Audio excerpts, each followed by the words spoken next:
Hello नमस्कार दोस्तों, मैं रणजीत सिंह वेदांत क्लासेस के ऑनलाइन प्लेटफॉर्म पर आप सभी का हार्दिक स्वागत व अभिनंदन करता हूं।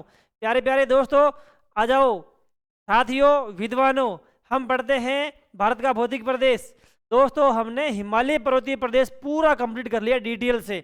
उत्तरी हिमालय, मध्य हिमालय, लघु हिमालय, सिडनी बुराड़ के अनुसार हिमालय का प्रादेशिक विभाजन, ट्रांस हिमालय में कौन कौन सी श्रेणियाँ आती है, वगैरह वगैरह हमने सब डिटेल से पढ़ा है ना।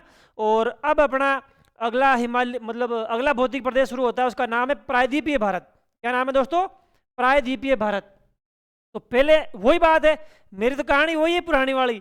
पहले मैं आपको चित्रात्मक समझाऊंगा, उसके बाद डिटेल लिखाऊंगा।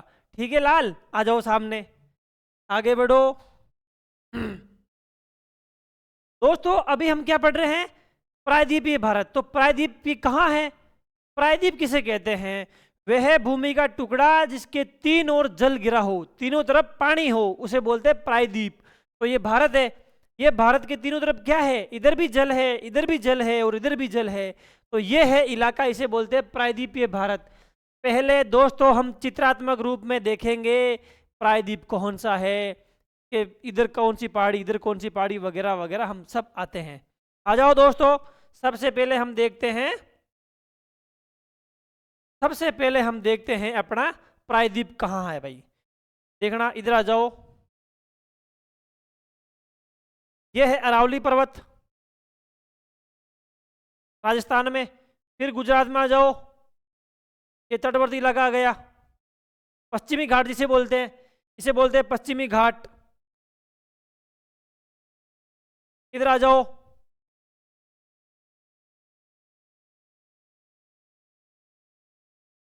इधर है दोस्तों महानदा नदी।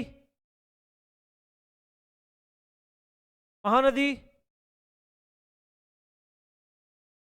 गोदावरी, कृष्णा और कावेरी।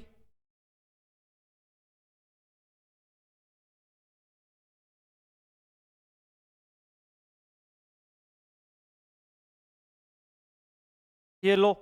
और यहाँ पे तीन पहाड़ियाँ छोटी छोटी, यहाँ पे तीन पहाड़ियाँ, नीलगिरी की पहाड़ियाँ, अन्नामलाई की पहाड़ियाँ और कार्डेमम हिल पहाड़ियाँ। इसका नाम है नीलगिरी की पहाड़ियाँ, कार्डेमम पहाड़ियाँ और अन्नामलाई की पहाड़ियाँ। मैं नाम लिख देता हूँ सबका। और देखो, सबसे पहले मैं दिखा रहा हूँ प्रायद्वीपीय भारत कौन सा है। ये है प्रायद्वीपीय भारत। प्रायद्वीपीय भारत की आकृति ऐसी है भाई, ऐसी है प्रायद्वीपीय भारत की आकृति। ये प्रायद्वीपीय भारत हो गया अपना। ठीक है, ये है कौन सा प्रायद्वीपीय भारत है भाई? प्रायद्वीपीय भारत है। इस नदियों का नाम लिख देता हूं मैं। ये नदी है, ये नदी है महानदी। ये नदी है गोदावरी नदी। और ये नदी है कृष्णा नदी। ये नदी है कावेरी नदी। और दो नदियां और दर्शाऊंगा मैं आपको। प्रायद्वीपीय भारत में महत्वपूर्ण नदियां हैं महानदी, गोदावरी, कृष्णा, कावेरी। और इधर है नर्मदा और ताप्ती। कौन कौन सी है भाई? नर्मदा और ताप्ती। यहां से आती है नर्मदा और यहां से आती है ताप्ती। सही है ना? नर्मदा और ताप्ती, इसका नाम लिख दो फटाफट। ये हो जाएगी नर्मदा और ये हो जाएगी ताप्ती। इस नदी का उद्गम होता है अमरकंटक की पहाड़ी से, जो हम डिटेल से देखेंगे। दोस्तों, ये है प्रायद्वीपीय भारत की महत्वपूर्ण नदियां। कौन सी नदियां? प्रायद्वीपीय भारत की महत्वपूर्ण नदियां। तो प्रायद्वीपीय भारत पूरे भारत में या भौतिक प्रदेशों में सबसे बड़ा भौतिक प्रदेश है। प्रायद्वीपीय भारत की आकृति कैसी है? प्रायद्वीपीय भारत की आकृति त्रिभुजाकार है। कैसी है? त्रिभुजाकार है। और मेघालय में एक पठार है, इसे बोलते हैं मेघालय का पठार। बताओ, मेघालय का पठार किसका भाग है? प्रायद्वीपीय भारत का भाग है। और मेघालय का पठार प्रायद्वीपीय भारत से अलग होता है। किसके द्वारा अलग होता है? मालदा घेप या मालदा भ्रंश के द्वारा। लिख दो। ये क्या है भाई? मालदा घेप। ये घेप नहीं है कि थोड़ा सा, इसे बोलते हैं मालदा घेप। मालेदा, मालदा घेप या मालदा भ्रंश। या मालदा ब्रंश ये बोलते हैं। दोस्तों हिमालय पर्वतीय प्रदेश ये भारत के प्रायद्वीपीय भारत में नदियां है ना, लगातार नदियां बहती रहती है, लगातार बहती रहती है। तो एक समय आता है जब ये कटाव कर करके गहरी गर्त निर्माण कर देती है, और जो ऊपर उठा हुआ भाग रहता है उसमें पहाड़ी का निर्माण हो जाता है। तो हिमालय पर्वतीय प्रदेश में अनेक पठारों का निर्माण हो गया। ये नदियां है ना, देखो, माही माही गोदावरी, कृष्णा, कावेरी और नर्मदा, ताप्ती और मांडवी, ज्वारी, ये सारी नदियां है ना, तुंगभद्रा नदी, ये नदियां लगातार गहरे घाई अपरदन के कारण, अपरदन को अंग्रेजी में बोलते हैं इरोजन, इरोजन के कारण अनेक पठारों का निर्माण करती है। मुख्य नदियां तो यही है, और इसकी सहायक नदियां मिलके प्रायद्वीपीय भारत में अनेक सारे पठारों का निर्माण करती है। दोस्तों प्रायद्वीपीय भारत में यह नदियां और इसकी सहायक नदियां मिलके लगातार अपरदन के कारण अनेक पठारों का निर्माण करती है। वो पठार हमें पढ़ने होते हैं, तो हम पठार देखते हैं। पठार कहाँ है? जैसे वो मेघालय का पठार, दक्कन का पठार, मालवा का पठार, बुंदेलखंड का पठार, बघेलखंड का पठार, तेलंगाना का पठार, कर्नाटक का पठार, दक्कन का पठार, अनेक पठार है जो हम पढ़ेंगे। और छोटा नागपुर का पठार। हिमालय पर्वतीय प्रदेश के बाद अब पढ़ रहे हैं प्रायद्वीपीय भारत। प्रायद्वीपीय भारत में नदियों के द्वारा लगातार अपरदन व इरोजन के कारण अनेक सारे छोटे बड़े पठारों का निर्माण हो गया। उस पठारों को हम डिटेल से पढ़ेंगे। पहले उसकी लोकेशन देखेंगे, वो पठार कौन कौन से हैं और कहाँ पे हैं, किस राज्य में स्थित है, किस पठार से कौन सी नदी का उद्गम होता है, किस पठार से कौन सा खनिज निकलता है, कौन से पठार कहाँ है, किस राज्य में, सब डिटेल से देखेंगे। दोस्तों आ जाओ हम बढ़ते हैं आगे, और मैं आपको दिखा देता हूं कि क्या दिखा देता हूं कि अपना भारत है, देखना, जैसे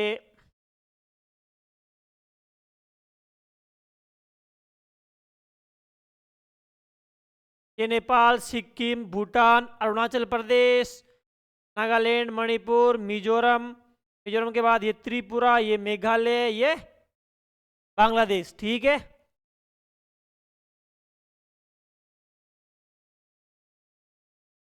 ये हो गया राजस्थान, गुजरात,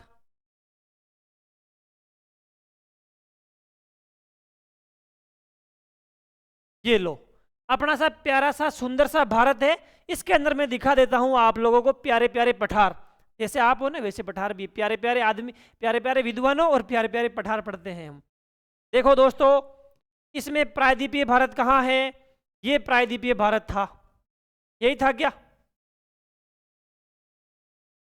ये प्रायद्वीपीय भारत था भाई। इसके अंदर हम पठार देखते हैं। पहला पठार है अपना दक्कन का पठार। यहां पे कौन सा पठार?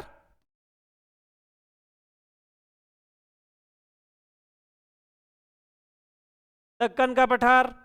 यहां पे आ जाएगा अपना तेलंगाना का पठार, तेलंगाना का पठार। यहां पे आ जाएगा अपना कर्नाटक का पठार। कौन सा पठार? कर्नाटक का पठार। और यहां पे आ जाएगा अपना मालवा का पठार। कौन सा पठार? मालवा का पठार। इसके बाद यहां पे आ जाएगा बुंदेलखंड का पठार। कौन सा पठार? बुंदेल खंड का पठार। एक पठार देखेंगे हम यहाँ पे, उसका नाम रहेगा, थोड़ा छोटा रहता भाई ये, बघेलखंड का पठार। कौन सा पठार? यही कर देते हैं, बघेलखंड का पठार। बघेलखंड का पठार।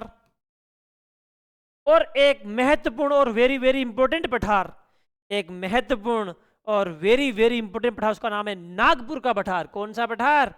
नागपुर का पठार। आ जाओ, ये है छोटा नागपुर का पठार। यहां लिख दो छोटा नागपुर का छोटा नागपुर का पठार, ठीक है। और ये है पठार एक छोटा सा, इसे बोलते हैं मेघालय का पठार। ये कौन सा पठार है दोस्तों? ये पठार है मेघालय का पठार। ये है मेघालय का पठार। तो दोस्तों प्रायद्वीपीय पठार या प्रायद्वीपीय भारत में हम अनेक सारे पठार देखेंगे, उनकी लोकेशन मैंने बता दी। ये देखो सामने, ये है दक्कन का पठार, मूलतः महाराष्ट्र में है, मूलतः, बाकी तो कर्नाटक में भी है, छत्तीसगढ़ में भी है, गुजरात में भी है थोड़ो घणो, लेकिन दक्कन का पठार ये है मूलतः महाराष्ट्र में। कर्नाटक का पठार कर्नाटक में स्थित है, तेलंगाना का पठार तेलंगाना में स्थित है, और छोटा नागपुर का पठार, छोटा नागपुर का पठार पूरे भारत का महत्वपूर्ण पठार है। और छोटा नागपुर का पठार मूलतः झारखंड राज्य में है, लेकिन थोड़ा बहुत छत्तीसगढ़ में भी है, थोड़ा बहुत बिहार में भी है, थोड़ा बहुत झारखंड में भी है, और थोड़ा बहुत पश्चिम बंगाल में भी है छोटा नागपुर का पठार। उसके बाद आता है बघेलखंड का पठार। बघेलखंड का पठार का विस्तार मध्य प्रदेश में है और छत्तीसगढ़ में है, ठीक है। बुंदेलखंड का पठार, बुंदेलखंड का पठार मूलतः मध्य प्रदेश और उत्तर प्रदेश, एमपी यूपी में यह है। मालवा का पठार मूलतः मध्य प्रदेश में है और बाकी थोड़ा बहुत राजस्थान में और उत्तर प्रदेश में भी, ठीक है। और यह है अरावली पर्वत। ये कौन सा पर्वत? अरावली पर्वत। अरावली पर्वत, ठीक है। अरावली पर्वत हो गया। आपसे पूछे बताओ अरावली पर्वत भारत के किस भौतिक विभाजन का भाग है, या भारत में किस भौतिक प्रदेश का भाग है? तो आप क्या कहोगे? प्रायद्वीपीय भारत का भाग है। अरावली पर्वतीय प्रदेश किसका भाग है? प्रायद्वीपीय भारत का भाग है। दोस्तों आगे बढ़ते हैं। एक बार नक्शा और बनाऊं मैं, उसमें एक चीज और दिखा देता हूं। एक क्या, बहुत सारी चीजें दिखाऊंगा आपको, अभी तो आप देखे जाओ।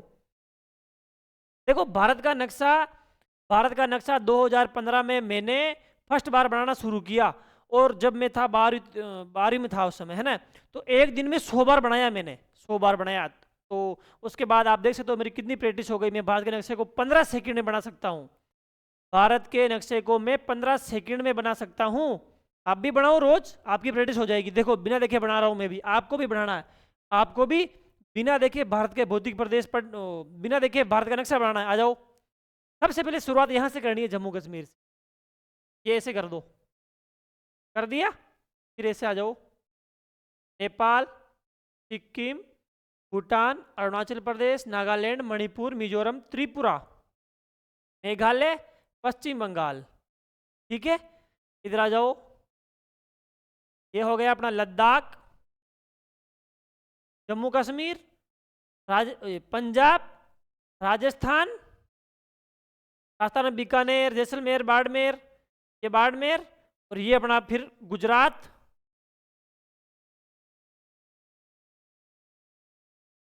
थोड़ा सा उल्टा, ठीक है वैसे।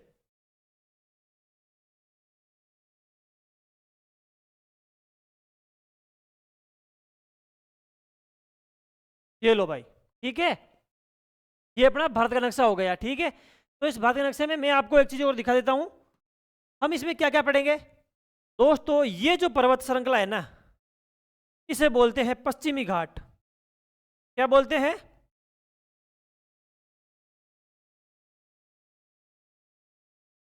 इसे बोलते हैं पश्चिमी घाट। और इसका नाम क्या है? सह्याद्री पर्वत, सह्याद्री पर्वत। और इधर जो पर्वत श्रृंखला है, इसे बोलते हैं पश्चिमी घाट हो गया, और ये हो जाएगा पूर्वी घाट। ये कौन सा घाट है? ये घाट है पूर्वी घाट, ठीक है दोस्तों। और यहां 3 पहाड़ियां मैंने पिछले चित्र में दर्शाई थी, उसका नाम लिखा नहीं था क्या? देख लूं एक बार। यहां पे 3 पहाड़ियां हैं, नीलगिरी की पहाड़ी, नीलगिरी की पहाड़ी, अन्नामलाई की पहाड़ी और इलायची की पहाड़ी। मैंने नाम लिखा नहीं है, आगे वाले चित्र में यही लिख दूं क्या? आगे वाले में लिख देता हूं, चलो। यहां पर 3 पहाड़ियां हैं दोस्तों। 3 पहाड़ियों का नाम है, देखो यहाँ पे एक पहाड़ी है नीलगिरी की पहाड़ी, अन्नामलाई की पहाड़ी और इलायची की पहाड़ी, कौन कौन सी लिख दो। नीलगिरी पहाड़ी दिख रही है क्या? हाँ दिख रही है। नीलगिरी के बाद आएगी अन्नामलाई पहाड़ी, अन्नामलाई पहाड़ी। इसके नीचे आ जाएगी इलायची पहाड़ी, इलायची। इलायची पहाड़ी का दूसरा नाम है कार्डेमम हिल, कार्डेमम पहाड़ी, कार्डेमम, कार्डेमम पहाड़ी। ये पूर्वी घाट, पश्चिमी घाट, अरावली पर्वत और ये मेघालय का पठार सारा दिखा दिया मैंने। और दोस्तों ये दिखाई मैंने आपको लोकेशन। और प्यारे प्यारे दोस्तों हम अब इसके बारे में डिटेल से पढ़ना शुरू करते हैं। आप कहो वहीं से शुरू कर देते हैं। इसमें सबसे पहले हम पठार पढ़ेंगे मेघालय का पठार। तो आपको पता है मेघालय का पठार कहाँ है? ये रहा मेघालय का पठार। मेघालय का पठार प्रायद्वीपीय भारत से अलग किससे होता है? मेघालय का पठार होता है मालदा भ्रंश से। मेघालय का पठार पढ़ने से पहले आपको कुछ बातें लिखनी है प्रायद्वीपीय भारत के बारे में। क्या लिखनी है? प्रायद्वीपीय भारत के बारे में कुछ बातें लिखनी है। आ जाओ, यह है प्रायद्वीपीय भारत। तो प्रायद्वीपीय भारत के बारे में मैं आपको बता दूं। देखो प्यारे दोस्तों थोड़ा जल ग्रहण करने दो। देखो प्रायद्वीपीय भारत हम पढ़ रहे हैं।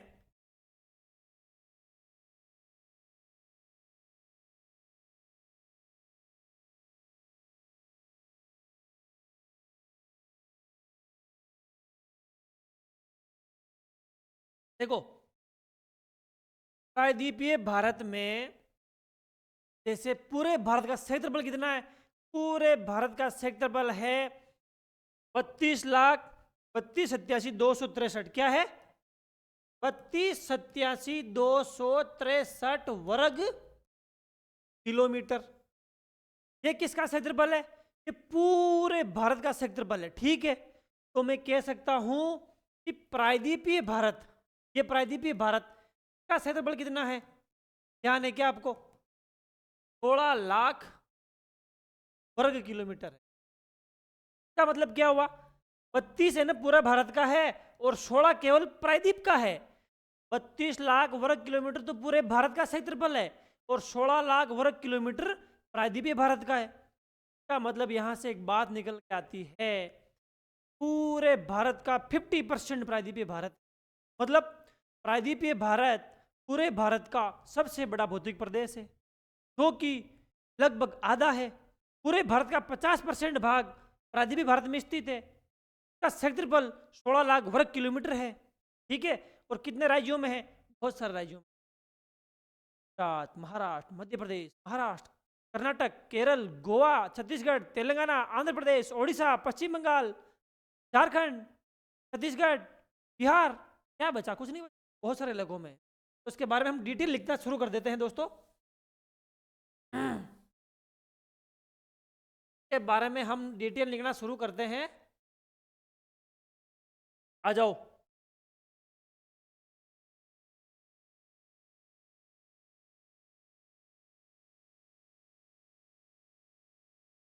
भौतिक प्रदेशों में सबसे बड़ा भौतिक प्रदेश, भारत के भौतिक प्रदेश कितने हैं? 6। तो प्रायद्वीपीय भारत लिखो।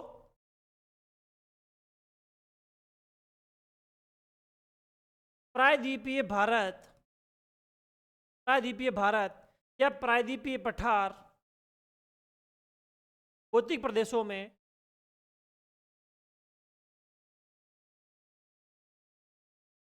भौतिक प्रदेशों में भौतिक प्रदेश, सबसे बड़ा भौतिक प्रदेश क्या है? सबसे सबसे बड़ा भौतिक प्रदेश, सबसे बड़ा भौतिक प्रदेश कैसे है भाई? सबसे बड़ा भौतिक प्रदेश समझ में आ गया क्या? पूरा भारत 32,87,263 वर्ग किलोमीटर है और यह अकेला 16 लाख वर्ग किलोमीटर। लिखो, यह प्रदेश, यह प्रदेश भारत के 50% 50% भाग पर 50% भाग पर विस्तृत है। यह भाग मतलब यह प्रदेश भारत के 50% भाग पर विस्तृत है। प्रायद्वीपीय भारत का विस्तार लिखो।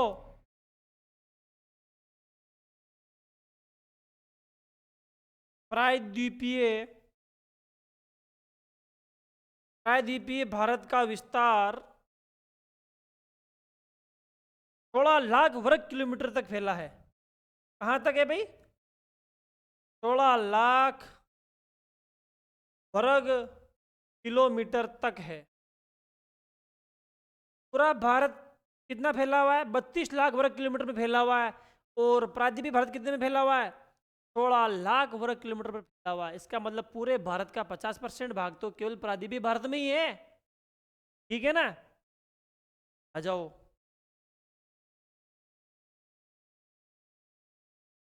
प्रायद्वीपीय भारत है ना, तो प्रायद्वीपीय भारत में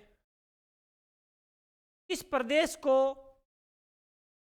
को महानदा मतलब महानदी गोदावरी, कृष्णा, कावेरी, ताप्ती, नर्मदा व इसकी सहायक नदियों के लगातार अपरदन के कारण काटा जाता है।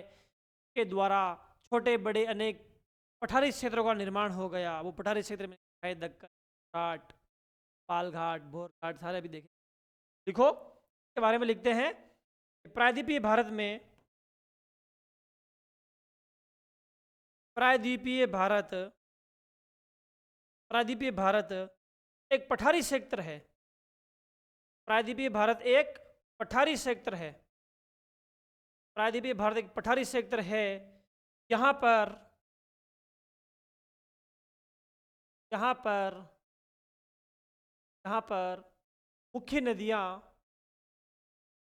यहाँ पर मुख्य नदियाँ कौन कौन सी? महानदी, गोदावरी, कृष्णा, कावेरी, नर्मदा व ताप्ती है। नर्मदा व ताप्ती है। नर्मदा व ताप्ती यहाँ की मुख्य नदियाँ ये है, नर्मदा व ताप्ती है। तथा इसकी या इनकी इन सभी नदियों की सहायक नदियाँ इसकी सहायक नदियाँ सहायक नदियों द्वारा लगातार अपरदन अपरदन को अंग्रेजी में बोलते हैं इरोजन। तो अपरदन या इरोजन करती है। परिणाम स्वरूप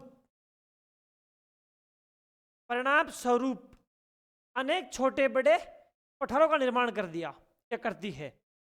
परिणाम स्वरूप अनेक छोटे बड़े पठारों का निर्माण करती। देखो प्रायद्वीपीय भारत है ना, यहाँ पे देखो ऊंचा पठार है, समतल मैदानी भाग नहीं है, थोड़ा ऊपर उठा हुआ भाग है। ये पूरा ऊपर उठा हुआ भाग है।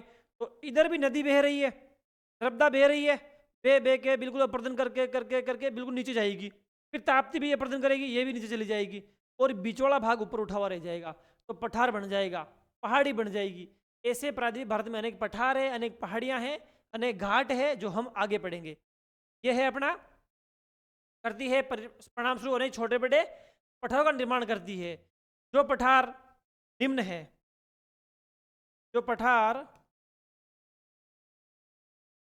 है, कौन कौन सा?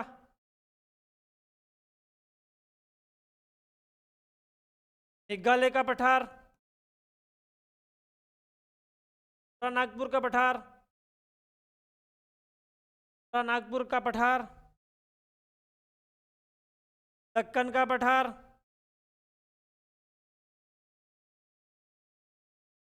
दक्कन का पठार, मालवा का पठार और बुंदेलखंड का पठार।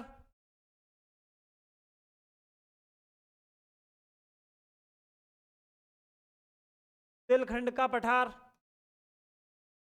बुंदेलखंड का पठार, बघेलखंड का पठार, बघेलखंड का पठार, मालवा का पठार, मालवा का पठार, तेलंगाना का पठार, तेलंगाना का पठार, कर्नाटक का पठार, कर्नाटक का पठार इत्यादि। अनेक छोटे बड़े पठार देखेंगे, इसमें से ये महत्वपूर्ण पठार है। तो दोस्तों, इसमें हम सबसे पहला पठार लेते हैं मेघालय का पठार, और उसके बारे में डिटेल से पहले उसका वर्णन करते हैं, डिटेल से पहले उसका चित्र बनाते हैं और उसके बाद उसका वर्णन देखेंगे। सबसे पहले आप हेडिंग क्या लगाओगे? मेघालय का पठार। तो मेघालय का पठार आपने देख लिया, कहाँ पे है? सबसे पहले दिखा दूं क्या?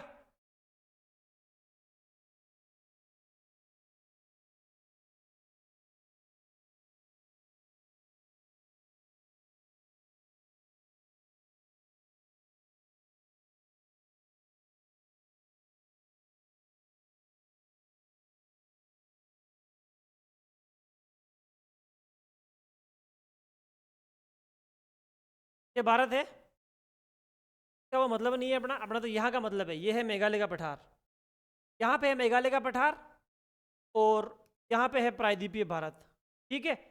और ये है मालदा भ्रंश। ये कौन सा पठार है भाई? प्रायद्वीपीय भारत है ये, और ये है मेघालय का पठार, ठीक है। तो सबसे पहले आप हेडिंग लगाओ मेघालय का पठार। क्या पढ़ते हैं?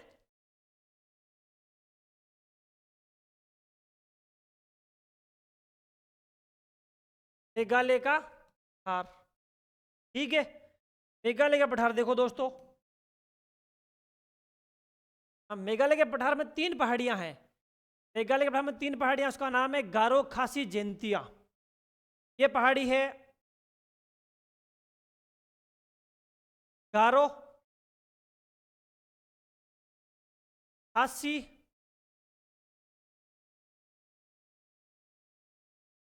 और ये पहाड़ी है जैंतिया। इसका नाम लिख दो भाई।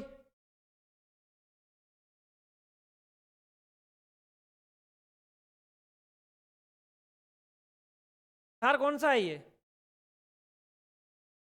पठार कौन सा है भाई? इसका नाम है गारो पहाड़ी, गारो पहाड़ी,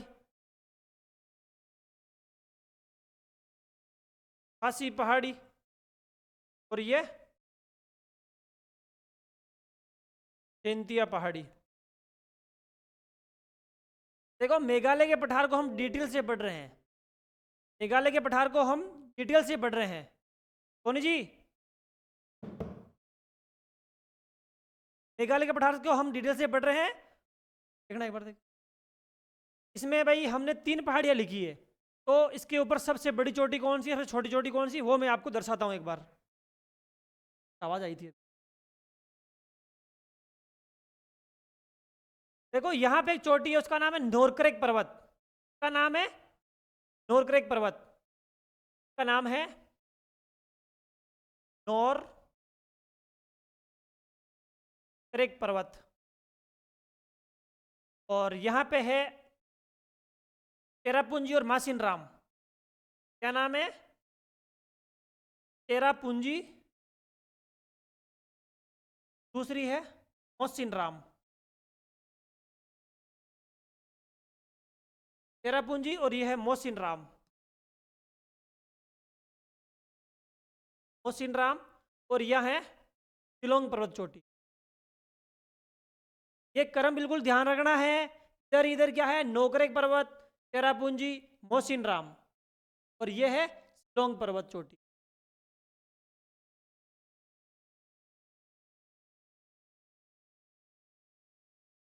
का नाम है शिलोंग पर्वत चोटी। पूरे मेघालय के पठार की सबसे ऊंची चोटी कौन सी है? शिलोंग पर्वत है। कितनी है? 1965 मीटर ऊंची है। लिख दो भाई, 1965 मीटर ऊंची है। 1965 मीटर ऊंची। पूरे मेघालय के पठार की सबसे ऊंची चोटी कौन सी है? जो खासी पहाड़ियों पे स्थित है, शिलोंग पर्वत चोटी। ठीक है, चेरापूंजी, मोसिनराम, नोरक्रैक, ये है अपना हिमालय का पठार।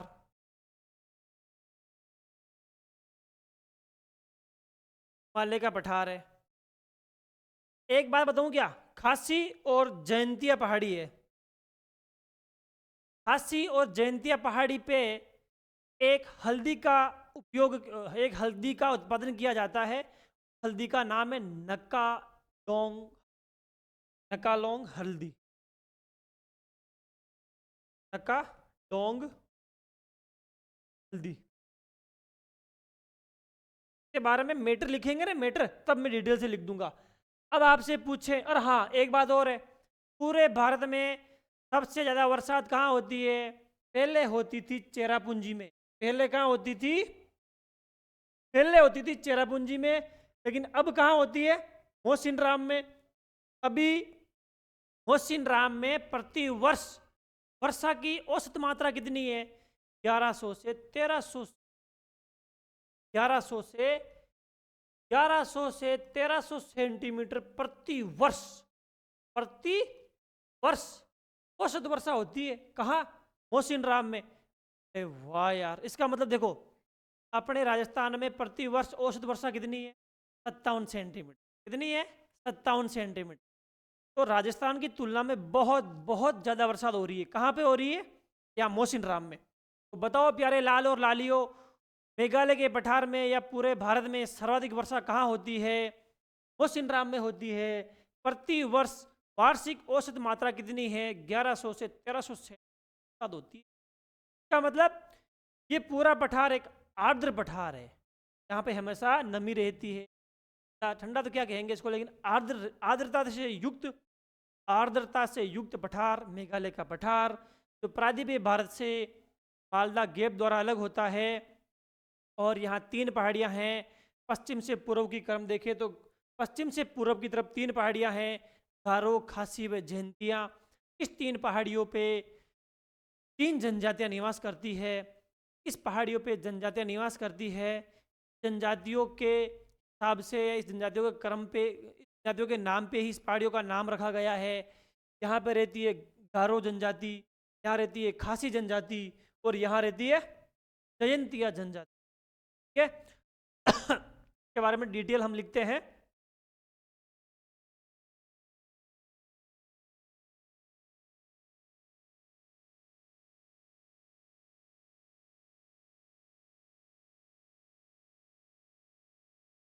देखो, अब हम लिखते हैं मेघालय के पठार की डिटेल। क्या लिखते हैं दोस्तों?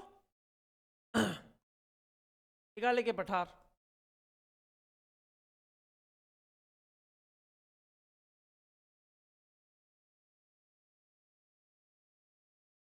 मेघालय,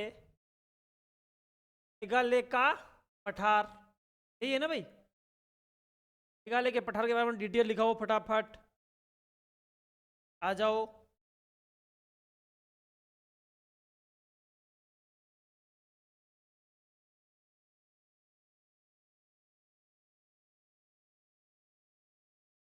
मेघालय का पठार प्रायद्वीपीय भारत का भाग है।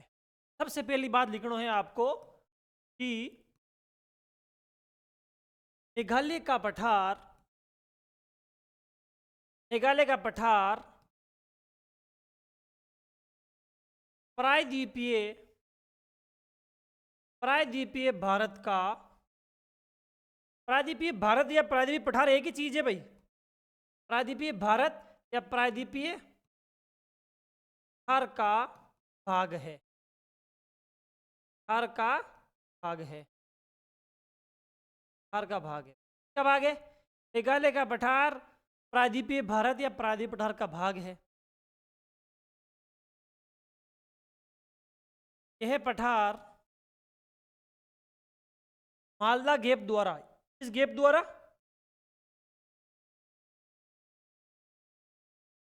मालदा गैप या मालदा ब्रंश, मालदा गैप द्वारा, मालदा गैप द्वारा प्रायद्वीपीय, प्रायद्वीपीय भारत से, प्रायद्वीपीय भारत से अलग होता है, प्रायद्वीपीय भारत से अलग होता है, प्रायद्वीपीय भारत से अलग होता है। ठीक है, यह एक आर्द्र पठार है,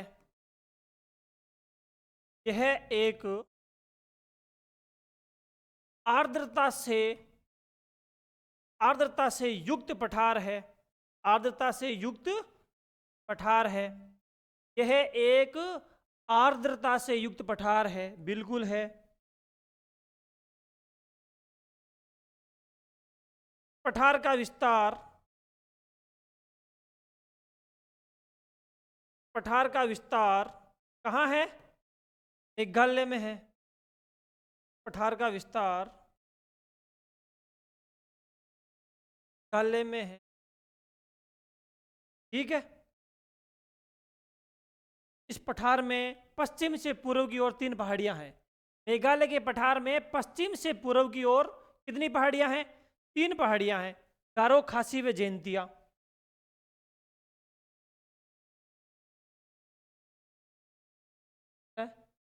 इस पठार में पश्चिम से पूर्व की ओर 3 पहाड़ियां हैं, 3 पहाड़ियां स्थित है, 3 पहाड़ियां स्थित है, 3 पहाड़ियां, 3 पहाड़ियां स्थित है। तो कि पहली पहाड़ी कौन सी है? पहली पहाड़ी है गारो, गारो पहाड़ी। दूसरी है खासी पहाड़ी। तीसरी है जैंतिया पहाड़ी। ठीक है, अब यहां से भी, यहां पे भी आपसे पूछे कि गारो पहाड़ी की सबसे ऊंची चोटी कौन सी है, तो नोरक्रेक। कितनी है? कौन सी है? नोरक्रेक। तो नोरक्रेक की ऊंचाई कितनी है? 1412 मीटर। गारो पहाड़ी, गारो पहाड़ियों, गारो पहाड़ियों की सबसे ऊंची चोटी कौन सी है भाई? नोरक्रेक। है नोरक्रेक। कितनी ऊंचाई है? 1412 मीटर है भाई। कितनी है? 1412 मीटर। तो बताओ गारो पहाड़ियों की सबसे ऊंची चोटी कौन सी है? गारो पहाड़ियों की सबसे ऊंची चोटी है ये नोरक्रेक। अब आ जाएगी खासी की पहाड़ियां, खासी की पहाड़ियां।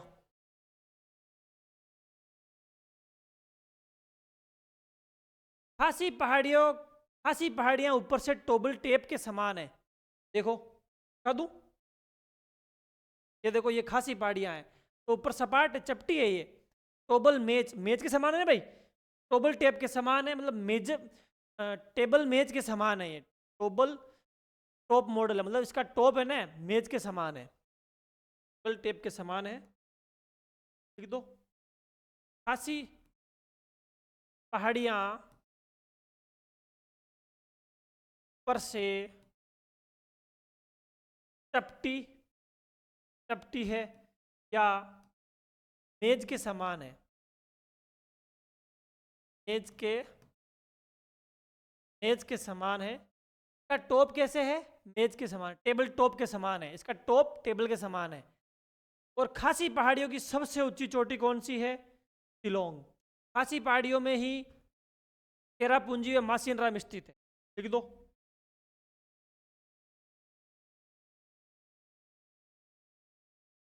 खासी पहाड़ियों, खासी पहाड़ियों में ही चेरापूंजी, चेरापूंजी व मोसिनराम, चेरापूंजी व मोसिनराम, चेरापूंजी व मोसिनराम। और मोसिनराम में प्रति वर्ष, मोसिनराम में, मोसिनराम में प्रति वर्ष 1100 से 1300 सेंटीमीटर वर्षा होती है। राम में, मोसिनराम में प्रति वर्ष 1100 से 1300 सेंटीमीटर वर्षा होती है। अर्थात हम कह सकते हैं कि पूरे भारत में सर्वाधिक वर्षा प्राप्त करने वाला स्थान कौन सा है? मोसिनराम। पूरे भारत में सर्वाधिक वर्षा प्राप्ति वाला स्थान कौन सा है? मोसिनराम है भाई। कौन सा? मोसिनराम। तो लिख दो, पूरे भारत में, पूरे भारत में सर्वाधिक वर्षा प्राप्ति, सर्वाधिक वर्षा प्राप्ति वाला स्थान कौन सा है? सर्वाधिक वर्षा प्राप्ति वाला स्थान है मोसिनराम। सही है ना? कौन सा राम? मोसिनराम। ठीक है, कितनी होती है? 1100 से 1300 सेंटीमीटर। अब आपसे पूछे गारो पहाड़ी की सबसे ऊंची चोटी कौन सी है? नोक्रेक है। खासी पहाड़ी की सबसे ऊंची चोटी कौन सी है? शिलोंग चोटी है। देख लो बोले, ये देखो, मोसिनराम की सबसे ऊंची चोटी कौन सी है? शिलोंग, 1965 मीटर। और इसकी तो 1412 मीटर ही है भाई, इसकी 1412 मीटर है। इसका मतलब ये बताओ, मेघालय के पठार में कितनी पहाड़ियां आती है? 3 पहाड़ियां, गारो पहाड़ी, खासी पहाड़ी और जयंती पहाड़ी। 3 पहाड़ियां आती है। तीनों पहाड़ियों में, मतलब मेघालय के पठार में सबसे ऊंची चोटी कौन सी है? वो है शिलोंग का पठार, सॉरी वो शिलोंग पर्वत चोटी। लिख दो इसको,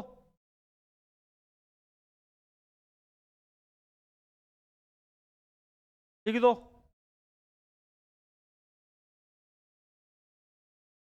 देखो मतलब ऐसा है,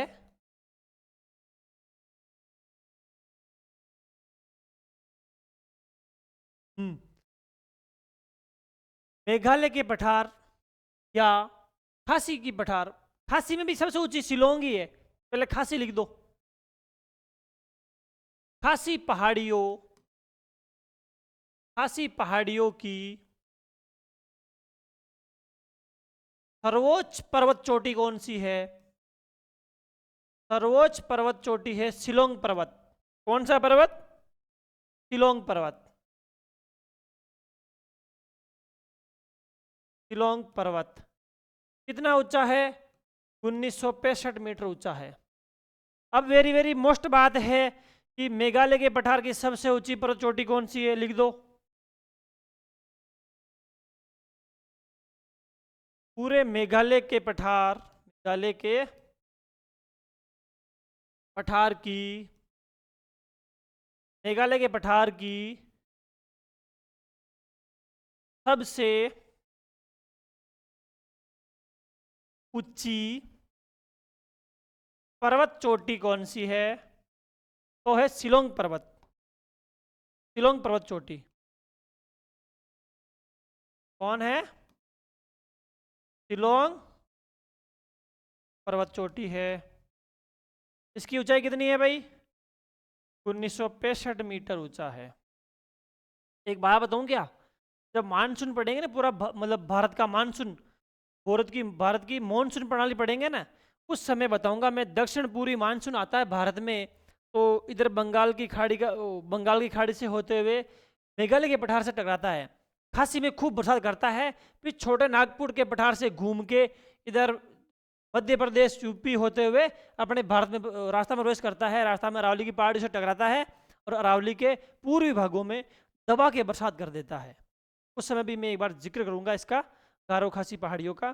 तो छोटे नागपुर की तरफ से फिर अपने वो बादल आते हैं ना, वो इसी वजह से आते हैं, बता दूंगा मैं आपको बाद में। तो अपना क्या हो गया? ये हो गया भाई, ये है मेघालय का पठार, चेरापूंजी, मोहसिन राम, शिलोंग पठार हो गया। और लास्ट में लिखो नकाडोंग हल्दी। देखो एक बात बता दूं मैं आपको, हल्दी है ना, हल्दी, हल्दी किस काम आती है? हल्दी आती है एंटीबायोटिक। एंटीबायोटिक मतलब रोग प्रतिरोधक क्षमता बढ़ाने में। अपने जब घर आप जब छोटा छोटा आका जब आप घर गुल्ली डंडा खेलता, साइकिल चलाता ना, पिटा में नीचे पड़ जाता, अपने लग जाती थी ना, तो मम्मी क्या करती, अपने को दूध में हल्दी पिलाती।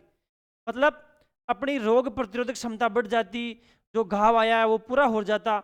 मतलब हल्दी रोग प्रतिरोधक क्षमता बढ़ाने में काम में आती है, एंटीबायोटिक है भाई हल्दी। अभी भारत में जो नॉर्मली अपन हल्दी यूज करते हैं ना घर पे, उसमें एंटीबायोटिक है। तो एंटीबायोटिक तत्व कौन सा है? Curcumin, curcumin, curcumin. मैं लिख दूं क्या? हल्दी में,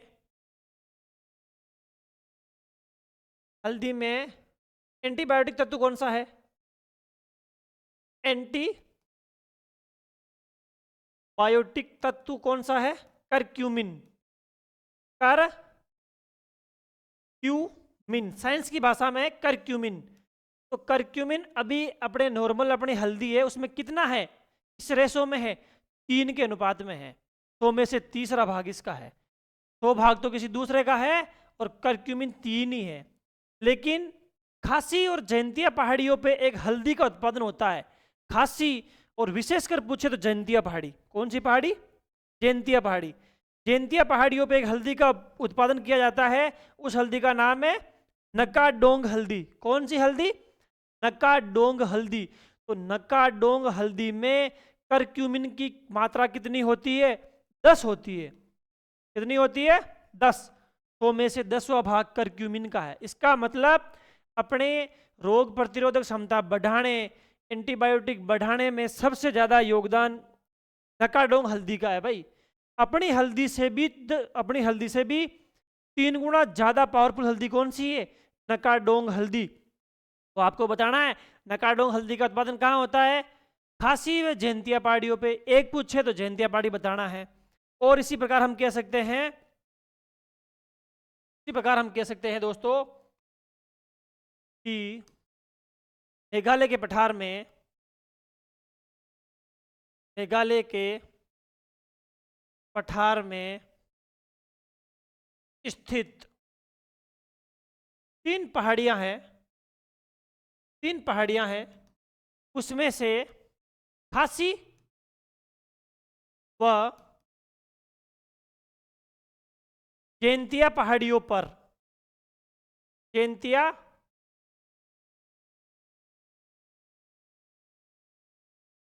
जयंतिया पहाड़ियों पर, जयंतिया पहाड़ियों पर नकाडोंग हल्दी का उत्पादन किया जाता है। क्या किया जाता है? नकाडोंग, नकाडोंग, नकाडोंग हल्दी, नकाडोंग हल्दी का,